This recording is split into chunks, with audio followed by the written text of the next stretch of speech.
talking about maybe some bright sides in the Middle East right now. We have now the agreement with Iran, which is a success for diplomacy. Most people in the world would agree to.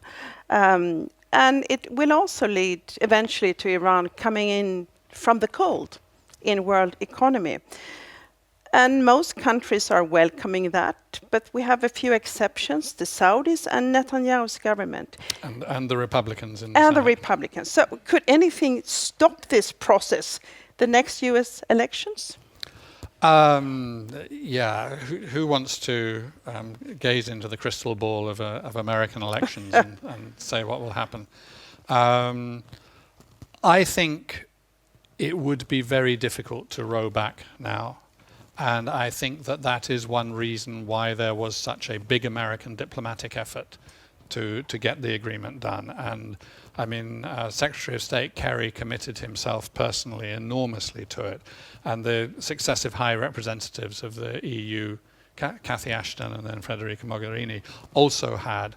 And this was an area of cooperation with Russia which was kept going even while everything else in West-Russia relations was deteriorating. So I think that there is, kind of an enormous commitment into this, which will sustain it. But I do think that of the three sources of resistance to it that you mentioned, I do think that the Saudi source is the one about which I, would have the greatest concerns, the most kind of pressing questions that I wanted to ask. And you're thinking about Yemen and Syria.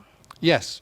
Well, Saudi Arabia has moved to a very different policy in the last couple of years. I think if you look at Saudi armed forces 25 years ago, you could say, that, well, these are just vanity projects, buying all of these weapons and this modern air force and so on. You wouldn't say that now. Not now it's being used. Right? They're building a northern security barrier of extraordinary dimensions on the border with Iraq. They've got a southern security barrier of less impressive dimensions, but nonetheless for real on the border with Yemen. They've been deploying armed force around the region, their area. They've become more and more assertive. At the same time, there is a large Shia minority in Saudi Arabia, whose main area where they live happens to be the oil-richest area of Saudi Arabia as well. So the Saudi government has always been very sensitive about that community and what it might get up to, and so on. So they've gone from a quite cautious status quo view of the region, one in which they were willing to make an awful lot of compromises in order that kind of, business could be done and things could move forward in a relatively calm way, to being a government that at the moment seems willing to take quite extraordinary risks.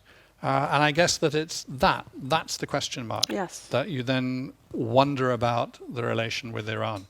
But I do think that even there, they must see that there is less than little to be gained by really pressing in an active, hard military way against Iran.